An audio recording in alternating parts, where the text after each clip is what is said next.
সদরঘাট লঞ্চঘাট থেকে আমি জিল্লুর রহমান।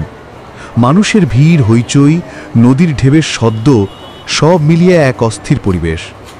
তার মাঝেই চোখে পড়ল এক অনন্য দৃশ্য। ফুটপাতে দাঁড়িয়ে এক ভাই নামাজ পড়ছেন। চারপাশে কোলাহল, কিন্তু তার চোখ নিবদ্ধ এক বিন্দুতে, আল্লাহর দরবারে। কাছাকাছি গিয়ে দেখলাম দিকটা দক্ষিণের দিকে। নামাজ শেষে বিনয়ের সঙ্গে বললাম, ভাই, কেবলা তো পশ্চিম দিকে। তিনি বিনা দ্বিধায় আবার পশ্চিমমুখী হয়ে নামাজ সম্পূর্ণ করলেন।